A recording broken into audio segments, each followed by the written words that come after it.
J'espère que vous allez bien. Ça fait un moment que je vous ai pas posté une nouvelle vidéo. Ces derniers mois, il m'est arrivé plein de choses et peu de trucs en même temps, on va dire, mais ça m'a énormément appris. Donc justement, je voulais vous partager les enseignements que j'en ai tirés. Pendant des années de ma vie, j'ai été le genre d'élève à beaucoup s'investir dans son travail, à l'école notamment. Euh, et même envers les autres, mes amis, etc., pour euh, m'en sortir, parce que j'ai toujours eu des difficultés scolaires.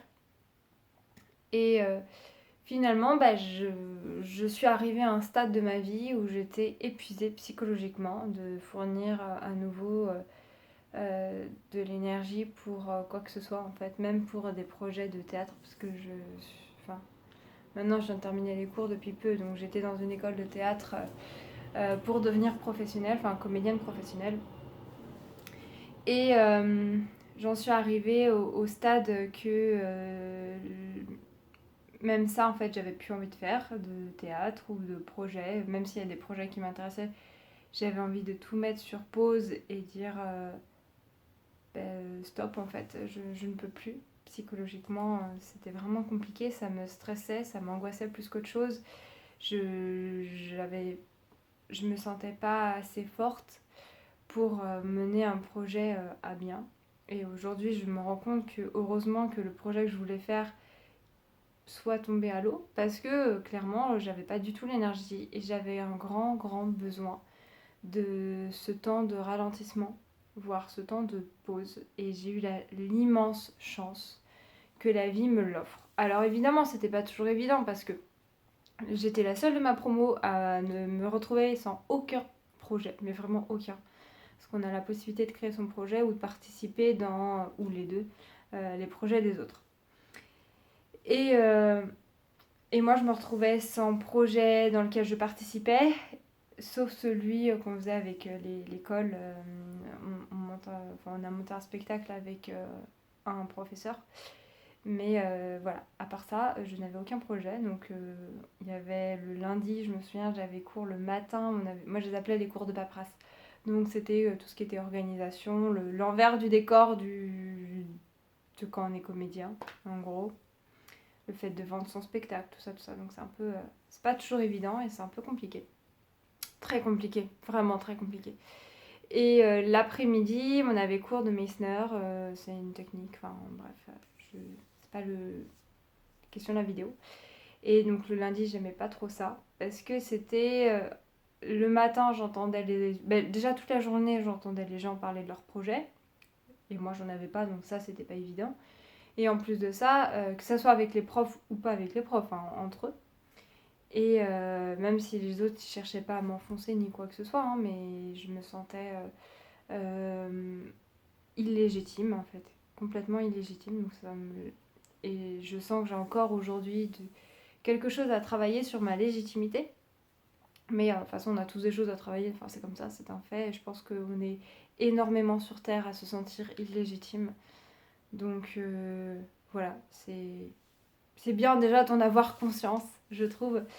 Bref, et donc, je me suis retrouvée à aller en cours le lundi où c'était pas évident, mais en même temps, ça me faisait du bien de voir du monde parce que le magasin dans lequel je travaille était fermé pendant 4 mois. Dès que vous vous souvenez, les galeries commerciales de plus, je crois, de 20 000 mètres carrés ou 10 000 mètres carrés, je sais plus. Enfin, partir d'un certain nombre de mètres carrés était trop grand et bah, il devait fermer tout le magasin à l'intérieur devait fermer, sauf évidemment ce qui était alimentaire et de grande nécessité. Et moi, mon magasin faisait partie justement de la première vague de galeries commerciales, on va dire ça comme ça. Donc on a été fermé 4 mois, ce qui était long, mais moi personnellement j'ai surkiffé, ça m'a fait beaucoup de bien. En même temps, c'était pas toujours évident parce que bah, c'était plus de solitude. Heureusement, je me sens bien avec moi-même, donc je l'ai plutôt bien vécu.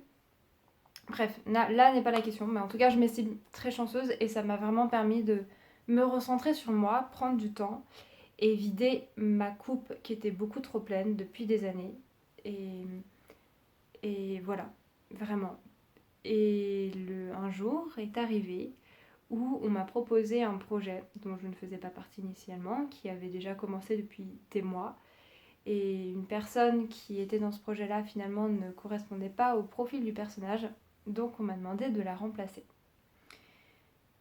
Donc je sentis que là ça allait m'apporter quelque chose, donc j'ai accepté.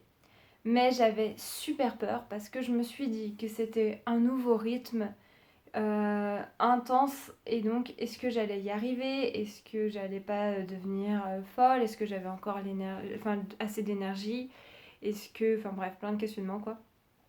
Et heureusement que je ressentais à ce moment-là que je reprenais de l'énergie de base, et c'est comme ça que je me suis dit bon ok vas-y, je sens que ça va m'apporter un truc et tu verras bien où ça te mènera. Donc je me suis engagée pour 1 an dans ce projet-là. Et pour l'instant, je ne regrette pas du tout. J'ai adoré travailler avec eux. Et on va continuer à travailler ensemble dessus. En tout cas, en principe. On verra bien l'évolution des choses. Et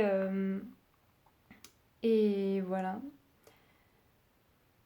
Puis est arrivée la réouverture du magasin. Et nous, nos représentations pour ce projet dans lequel j'ai intégré, et le projet l'autre pièce de théâtre qu'on montait avec les cours en fait de un professeur. Et finalement on s'est tous éclatés, on s'est beaucoup amusés, et j'ai eu énormément de retours.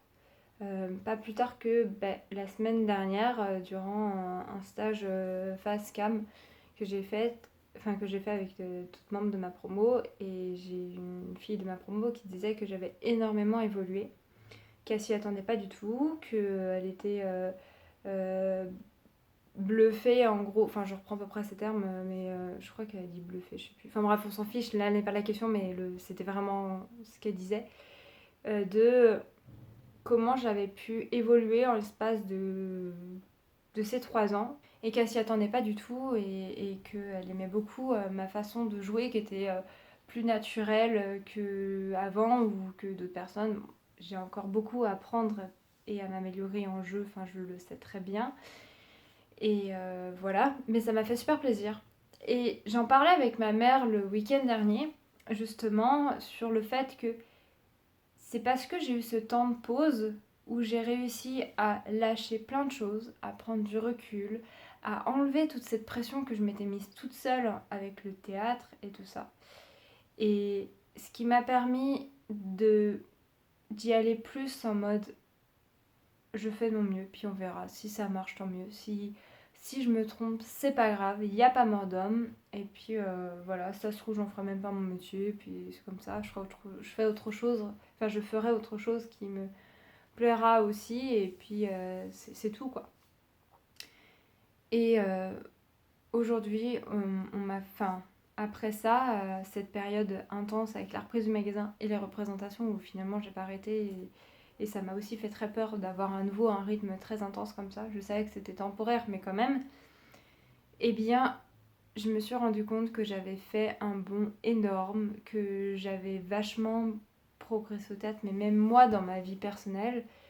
Mes professeurs me l'ont dit, des gens de ma promo me l'ont dit, des des proches de personnes de ma promo leur ont dit aux gens du projet dans lequel je suis, que j'ai intégré en cours, que ils ont aimé me voir jouer aussi. Donc c'était d'autant plus touchant, et je m'y attendais pas du tout à cette évolution. Et, et voilà. Et tout ça pour dire qu'en fait, pour moi, de ce que j'en ai appris, c'est hyper important.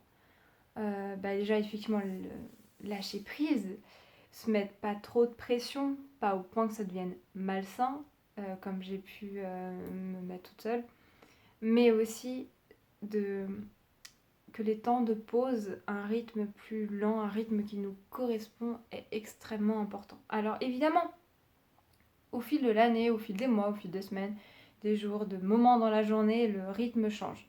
Il y a des moments où ça va être très intense et très soutenu, et d'autres beaucoup plus calmes. C'est comme ça fait partie de la vie. On peut pas avoir... Enfin, ne serait-ce qu'on regarde la nature, par exemple, on se rend bien compte que l'hiver et l'été, c'est extrêmement différent. Et quand on voit, par exemple, l'hiver, il y a des animaux qui hibernent, les arbres, ils perdent leurs feuilles, pas pour tous, mais pour la plupart, eh bien, on se rend bien compte qu'il y a quand même un changement de rythme comparé à l'été. Et je trouve que en fait, on devrait beaucoup plus vivre en fonction du rythme de la nature. C'est beaucoup plus sain. Ou en fonction de nous. L'hiver, c'est un rythme où on est censé se recentrer sur soi. Et, et voilà, être à nouveau dans un rythme plus lent, avoir plus de temps de sommeil ou ce genre de choses. Et être moins les uns avec les autres, alors que l'été, on a envie de sortir, voir du monde, faire plein de choses. Enfin, c'est extrêmement différent en fait. Donc, voilà, tout ça pour dire que si vous avez besoin de calme, d'avoir un rythme plus lent et qu'un jour la vie vient vous l'offrir, voyez ça peut-être plutôt comme un cadeau. En tout cas, moi, c'est comme ça que j'ai décidé de le voir, même si ça n'a pas tous les jours été évident de voir ça comme ça, parce que forcément, je me comparais aux autres de ma promo, comme je vous l'avais expliqué. Mais aussi parce que c'est en fait chaque épreuve que l'on vit ou chaque chose que l'on vit, c'est des cadeaux, des enseignements. Et j'ai vraiment décidé de moi de voir les choses comme ça. Et ça m'aide vachement à prendre du recul, à apprendre, à grandir et être encore mieux avec moi-même et non plus heureuse aussi au quotidien. Et si un jour vous voulez avoir un rythme plus lent, mais que la vie ne vous le permet pas de vous l'offrir, eh bien essayez, mettez toutes les chances de votre côté pour vous offrir ce rythme plus lent. Que ça soit une journée, une semaine, un mois si vous avez cette chance, ou un an si vous êtes extrêmement chanceux et que vous arrivez vachement à mettre les choses en place. Et j'imagine que même dans un mois, ça ne serait pas toujours forcément lent et de tout repos, mais si vous avez cette possibilité de vous créer ce temps de pause, de répit, de calme, quitte par exemple même si vous avez une vie de famille, je pense que c'est pas mal de partir en vacances ou en week-end seul, dans le but justement de se retrouver avec soi-même, de retrouver un équilibre. Et parce que plus on est en déséquilibre intérieurement, plus ça a un impact aussi sur les autres. Moi, je l'ai vu aussi dans ma façon de travailler avant de ce temps de pause. Et à nouveau, quand j'avais de la pression, où j'avais tendance à repartir dans mes vieux travers, à essayer d'être trop dans le contrôle, parce que j'avais peur, parce que j'étais stressée, parce que ci, parce que ça. Mais j'avais plus conscience de ce côté contrôle, donc j'essayais de, moi, me calmer et être pas trop oppressante pour les autres. Bref, essayez de... Ouais, si vous avez besoin d'un temps de pause, offrez-vous ce temps de pause parce que c'est pas par hasard que vous avez besoin de ça. Et il vaut mieux que ça soit que vous vous autorisez un temps de pause, que vous finissiez un jour en dépression et pour avoir ce temps de pause. Et comme on dit, dépression, c'est la pression en fait qui s'en va. Et je trouve que rien que ce mot, c'est hyper déculpabilisant quand on arrive à le découper. Je dis pas que la dépression c'est pas grave et tout ça et que c'est rien, pas du tout. Mais ouais, voir les choses d'un angle avec plus de bienveillance envers soi-même. Et, et voilà. Donc essayez d'enlever la pression si vous en avez trop avant de péter les plombs. Parce que moi, franchement, si je n'avais pas eu ce temps de répit, je sais et je l'ai dit à plusieurs reprises, j'aurais fini vraiment par péter les plombs et je sais pas dans quel état je me serais retrouvée. Donc voilà, j'espère que ça pourra vous aider. Et voilà, ne culpabilisez pas de prendre du temps pour vous, surtout pas, parce que c'est nécessaire. Salut. Sur ce, je vous fais plein de gros bisous. Je dis tout le temps cette phrase en fait. Mais ça n'a pas changé. Mais voilà, prenez soin de vous. Posez-vous, retrouvez-vous avec vous-même. Même si c'est qu'une journée, un week-end, une semaine. Au pire, partez en vacances tout seul. C'est pas grave. Et puis, et ouais, prenez soin de vous. Parce que sinon, personne ne le fera à votre place. Bisous!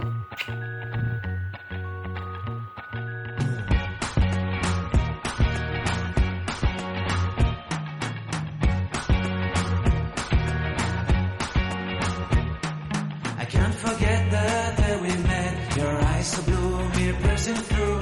I can't forget the day we met. Your smile so bright, it made me swoon. Our love is like a summer's day, hot and endless in a magic way.